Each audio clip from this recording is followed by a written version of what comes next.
Hello မင်္ဂလာခင်ဗျာကျွန်တော်ဒီနေ့ပြပြသွားမှာစာဒီ page အကြောင်းဖြစ်ပါတယ်ဒီ page owner issue ကသူရဲ့ page quality အဝါအောင်ဖြစ်နေပါတယ်အဲ့ဒီအဝါအောင်နဲ့အစင်းအောင်လုပ်ဖို့လုပ်နေဒီနေ့ဒီ video မှာအသေးစိတ်လုပ်ပြီးကျွန်တော်ပြပြရှင်းပြပေးမှာဖြစ်ပါတယ်ကျွန်တော် page quality အဝါအောင်ဖြစ်သွားခဲ့ပြီဆိုကျွန်တော် Facebook team ကို affiliate တင်ပြီးစင်းအောင်လုပ်သွားမှာအတွက်ကျွန်တော်ဒီနေ့ဒီ video မှာ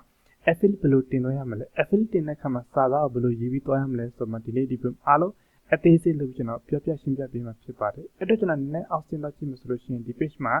reach measurement အရင်ကောင်းနေပါတယ်ကျွန်တော် page quality အကြောင်းအမျိုးမျိုးကြောင့်အဝါအောင်ဖြစ်တတ်ခဲ့တဲ့အနည်းဖြစ်တတ်ခဲ့တဲ့အဲ့ဒါတခုတက်တော့ခဲ့တဲ့ကျွန်တော် page မှာ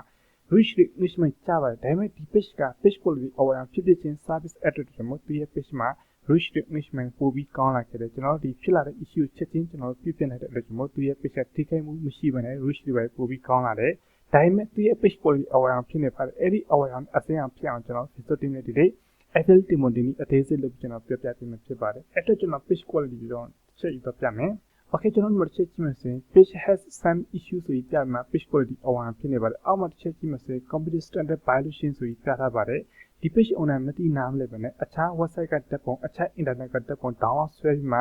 edit မလုပ်ဘဲနဲ့နှစ်ပုံသုံးပုံတင်လိုက်တဲ့အတွက်ကျွန်တော်အဲ့ဒီတက်ပုံနဲ့ပတ်သက်ပြီးသူရဲ့ page မှာcopyright လာတာဖြစ်ပါတယ်အဲဥစ္စာနဲ့ပတ်သက်အားလုံးဖြတ်ပြီးတော့ဖြစ်ပြီးပြီးလို့ရှိရင် page ကိုလည်းအားလုံး setting setup လုပ်ပြီးတော့ဖြစ်ပြီးအားလုံးစစ်ဆေးပြီးတဲ့အတွက်ကျွန်တော်ဒီနေ့ဒီ video မှာ affiliate တင်မတင် process ကျွန်တော်ပြပြပေးမယ်တကယ်လို့ကျွန်တော် page အခြား website ကတက်ပုံတွေမဖြစ်မနေ UV တင်ရမယ်အခြား website ကတက်ပုံ UV တင်ချင်တယ် copyright looking on တင်ချင်တယ်ဆိုရင်အခြား website တက်ပုံ download ဆွဲလိုက်မှ editing လုပ်ပြီးတင်တော့ရပါမယ်အလွယ်ကူဆုံး editing ကအဲ့ဒီတက်ပုံအရောင်လေးနည်းနည်းပြောင်းမှဘေးပေါင်လေးကုပြီးမှအဲ့ဒီတက်ပုံပေါ်မှာကျွန်တော်တို့ page name ဖြစ်ဖြစ် page logo ဖြစ်ဖြစ်ဒါမှမဟုတ်ရင်ဇင်းလုံးတစ်ခုခုကိုထင်းထင်းရှားရှားရေးထည့်သွားမှတင်မယ်ဆိုရင်တော့ 100% copyright looking ပါတယ်ပြီးလို့ရှိရင်တချို့ရှိတဲ့ page admin တယောက်တည်းနဲ့ page နှစ်ခုသုံးခုကန်တဲ့ဥစ္စာရှိရဲ့ page 1 မှာတင်ပြီးတော့တဲ့ content ကို page 2 မှာသွားပြီးတင်လို့မရဘူးတကယ်လို့ page 1 မှာတင်ပြီးတော့တဲ့ content page 2 မှာတင်ချင်တယ်ဆိုရင်အရင်ဆုံး page 1 မှာတင်လို့ပြီးတော့ခဲ့ပြီးစမှတ်တယ်လေအဲ့ဒီတက်ပုံပြန်မှအခုနကျွန်တော်ပြောတဲ့အတိုင်းအရာလေးနည်းနည်းပြောင်းမှဘေးပေါင်လေးကုတ်ပြီးမှတက်ပုံပေါ်မှာ page name ဖြစ်ဖြစ်ဒါမှ page logo ဖြစ်ဖြစ်ဒါမှမဟုတ်ဇင်းလုံးလေးဖြစ်ဖြစ်တခုခုရေးထည့်သွားမှ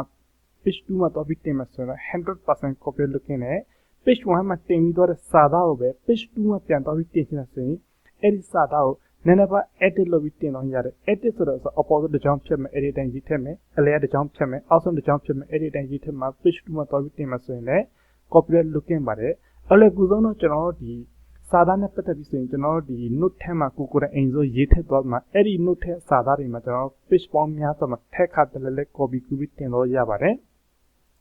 okay ဒီဥစ္စာနဲ့ပတ်သက်ပြီးနားလေသဘောပေါက်ပြီဆိုကျွန်တော်အဓိကပြပြမယ်ဒီ page quality အဝါဖြစ်တဲ့ဥစ္စာကျွန်တော် Facebook team နဲ့ဘယ်လို affiliate တင်ပြီးစတင်ရလုပ်သွားမလဲဆိုတဲ့ process ကိုကျွန်တော်ပြပြပေးမယ်အဲ့တော့ကျွန်တော် affiliate တင်ဖို့ link တစ်ခုဖွင့်ထားရှိတယ်အဲ့ link ထဲကိုကျွန်တော်ဒါရိုက်ရေးတော့ပြမယ်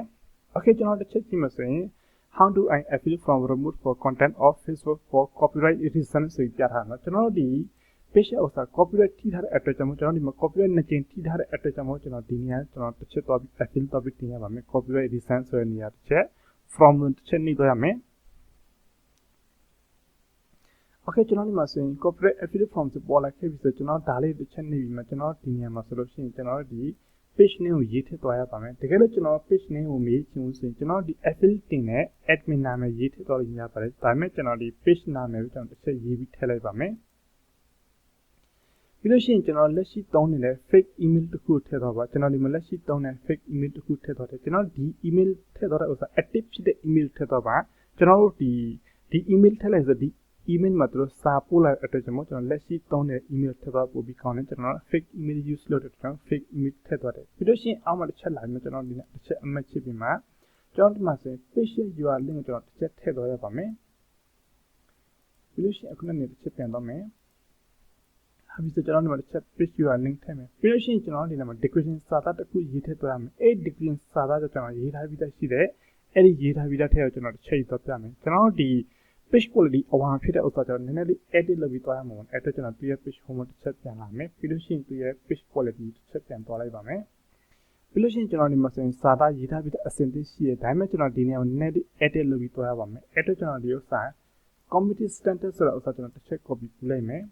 ပြီးလို့ရှိရင်ကျွန်တော်ဒီနာတစ်ချက်ကျွန်တော် check လုပ်သွားလိုက်မယ်ဘယ်နေ edit လုပ်သွားရမလဲဆိုမှပတ်သက်ပြီးဒီဆိုရင်ကျွန်တော်ဒီမှာ intellectual property violation ဆိုရှိရပါတော့ဒီဥစ္စာလေးကျွန်တော်တစ်ချက်edit လုပ်ပြီးသွားလိုက်ပါမယ်ဒီနေ့ကျွန်တော်တစ်ချက် community standard ဆိုတော့ထည့်လိုက်ပါမယ် โอเคကျွန်တော်ဒီပုံစံထည့်လို့ပြီးတော့ခဲ့ပြီဆိုရင်ကျွန်တော်ဒီမှာဆိုရင် page URL link ကျွန်တော်တစ်ချက်ထည့်လိုက်ရပါမယ်ပြ home ပြန်သွားပြီးမှကျွန်တော်ဒီ URL link ကျွန်တော်တစ်ချက် copy ပြီးမှကျွန်တော်ဒီ Facebook team ကိုကျွန်တော်ဒီလိုမျိုး affiliate topic တင်လို့ရှိရင်ကျွန်တော် link အပါတင်ရအဲ link တင်မှလည်းအဲ link ကတစ်ဆင့်သူတို့သွားမှကြည့်မယ်ဘယ် page ဆိုတော့သူတို့တစ်ချက်တီးဖို့နိုင်တဲ့အတက်ကြောင့်ကျွန်တော်ဒီမှာ page ရဲ့ link ကိုကျွန်တော်တစ်ချက်ထည့်လိုက်မယ်Okay, page link tab be along right to the keep still some obey guideline now. Okay. Along okay the keep the channel result to check copy kunge.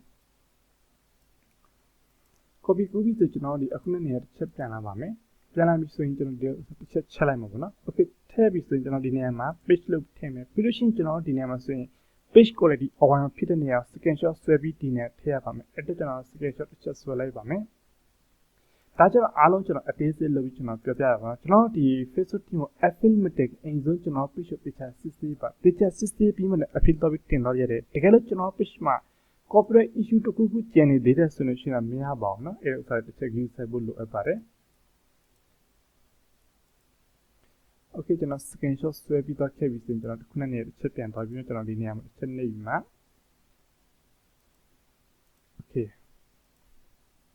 Okay ကျွန်တော်ဒီမှာအားလုံးထည့်လို့ပြီးသားခဲ့ပထမနေရာမှာကျွန်တော်ဒီမှာဆိုရင် page နာမည်ထည့်မယ်ဒါမှမဟုတ်ကျွန်တော်ဒီ affiliate team ရဲ့ admin နာမည်ထည့်မယ်ပြီးလို့ရှိရင်လက်ရှိသုံးတဲ့ email တစ်ခုထည့်မယ်ပြီးလို့ရှိရင် page URL link ထည့်မယ်ပြီးလို့ရှိရင်ကျွန်တော်ဒီမှာ description စာသားကိုတိကျရေးပြီးထည့်မယ်ပြီးလို့ရှိရင်စာလုံးအတိအကျတိကျလေးခွဲပြီးထည့်တော့ရမယ် page URL link ကိုတိကျထည့်တော့ပါပြီးလို့ရှိရင်ကျွန်တော်အောက်မှာ page quality awan ဖြစ်တဲ့နေရာတစ်ချက် screenshot ထည့်မယ်ပြီးလို့ရှိရင်ဒီဥစ္စာတစ်ချက်နေမှာကျွန်တော်တို့ရဲ့နာမည်တစ်ချက်ရေးပြီးထည့်မယ်ဒါကြောင့်ဒီ sign ထုတ်ခိုင်းတယ်မှာပြောမှဆိုကျွန်တော်ဒီpage admin နာမည် affiliate team admin နာမည်ရေးထည့်သွားရမယ်ပြီးလို့ရှိရင်ကျွန်တော်ဒီ sign ဆိုတာပို့လို့ရှိရင် Facebook team review တွေရတော့ခဲ့ပဲ okay ကျွန်တော်ဒီနေရာတစ်ချက်ပို့လို့ပြီးတော့ခဲ့ပြီးတော့နောက်ထပ်ဒီနေရာကျွန်တော်တွားပြီး affiliate တင်ရပါမယ်အဲ့တော့ကျွန်တော်ဒီဥစ္စာဒီမှာ from submit successfully ဖြစ်တဲ့ဥစ္စာ okay တစ်ချက်နေပြီးမှနောက်ထပ်ဒီနေရာတစ်ချက်ပြန်သွားလိုက်ပါမယ် okay ဒါကြောင့်ကျွန်တော်ဒီ pageအတွက် feedback တော့ပြီးပြရတယ်အခုချိန်မှာဒီ Facebook team ဖက်ကတဲ့ကက်ရောဂါကြောင့်နည်းနည်းကြာတဲ့အတွက်ကြောင့်မို့ကျွန်တော်ဒီ3-4နေရာတော့ affiliate team မှာတိုင်သူတို့ဘက်ကမြင်မဲ့ review လုပ်ပေးပါတနေရာတဲ့တင်လို့ရှိရင်နည်းနည်းကြာတဲ့အတွက်ကြောင့်ကျွန်တော်ဒီချက်လုံးဝ set up ဖြစ်အောင်တွားရပါမယ်အဲ့တော့ကျွန်တော်တစ်ချက်လာပြီးမှ community standard ဆိုတော့စာ copy ပြီးမယ်ပြီးလို့ရှိရင်ကျွန်တော်ဒီ subject နေရာအခုနောက်တစ်ချက်ပြန်ထည့်ပြီးမှဒီနေရာမှာကျတော့အခုနောက်တော့ကျွန်တော်ရေးတဲ့စာသားကိုပြန်တစ်ချက် copy ကူးမယ်ပြီးလို့ရှိရင်ပြန်လာထည့်လိုက်ပါမယ်ပြီးလို့ရှိရင်ကျွန်တော်တို့ဒီ chunko file ဆိုတဲ့နေရာမှာအခုနောက်တော့ကျွန်တော် page quality awan ဖြစ်တဲ့ဥစ္စာပဲတစ်ချက်ပြန်လာထည့်မယ် routine ဖြစ်မယ်ခဏစောင့်မယ် okay ပြီးတော့ခဲ့ပြီဆိုရင်ကျွန်တော် send ပို့လို့ရှိရင်ဒါလည်း Facebook team review တဲ့ 100% ရတော့ခဲ့ okay ကျွန်တော်ဒီနေရာပို့လို့ပြီးတော့ခဲ့ပြီဆိုတော့လုံးလောက်ပါပြီဒါပေမဲ့ကျွန်တော်နောက်တဲ့တနေရာတော့ပြီးပို့ပေးပါမယ်အဲ့လိုပို့လို့ပြီးတော့ခဲ့မှနည်းနည်းကြာတယ်ဆိုရင် Facebook team နဲ့ like chat ဘယ်လိုထိုင်သွားရသေးလဲဆိုတော့ပတ်သက်ပြီးဒီဗီဒီယိုအားလုံး complete လုပ်ပြီးကျွန်တော်ပြပြပေးမယ်ကျွန်တော် internet နဲ့နေကြမှုရှိတဲ့အတွက်နည်းနည်း loading ဖြစ်နေပါတယ်ကျွန်တော်ဒီဥစ္စာဒီတိုင်းထားလိုက်မယ်ပြီးတော့ကျွန်တော်ထပ်တင်နေပေါ်လိုက်မယ်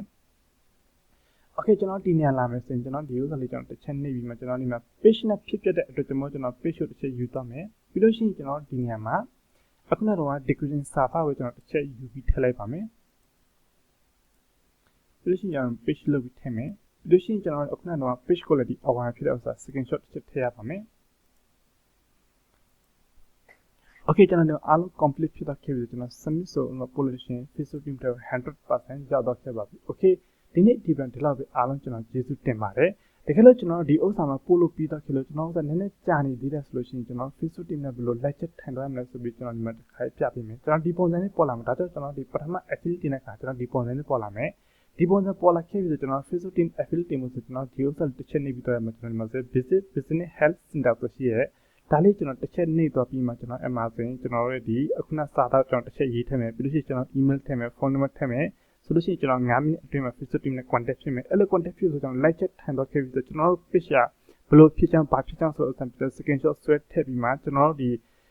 ဘယ်နေရာဘယ် link ဘယ်နေရာ affiliate တင်လို့ပြီးတော့ခဲ့ပြီဆိုတော့အကြောင်းပြောလို့ရှိရင်သူတို့ဖက်ကပြန်အထက်ကိုတင်ပြီး review လုပ်ပြီးတဲ့အတွက်ကျွန်တော် page ရဲ့ မြင်မြင် publish ဖြစ်ပါတယ်အခုလိုမျိုးကျွန်တော် page quality awan ဖြစ်တော့ခဲ့တဲ့ any ဖြစ်တော့ခဲ့တဲ့ဥစ္စာဘယ်လိုမှဆိုလို့ရှိရင်တော့နည်းနည်းကြာတချို့ဆိုလို့ရှိရင်လည်း24ရက်29ရက်တချို့ဆိုရက်ပေါင်း30တိကြာတက်ပါတယ် okay ဒီနေ့ဒီပုံ blog ပဲအားလုံးကျွန်တော်ကျေးဇူးတင်ပါတယ် page နဲ့ပတ်သက်ပြီးကျွန်တော်ရဲ့အရှိဗီဒီယိုတခြားကြည့်ပြီးတော့ပါ page နဲ့ပတ်သက်ပြီး rule လေး semi skin ချက်အားလုံးအသေးစိတ်လို့ကျွန်တော်ပြောပြရှင်းပြထားအောင်ဆိုရှိပါတယ်တကယ်လို့လူကြီးမင်းတို့ရဲ့ Facebook account မှာ Facebook page မှာ issue တခုတက်တဲ့ဘာညာဆိုရင်အပေါ် Viber နံပါတ်တစ်ဆင့် contact လုပ်ပြီးမေးမြန်းမှုနိုင်ပါတယ်အားလုံးကျွန်တော်ကျေးဇူးတင်ပါတယ်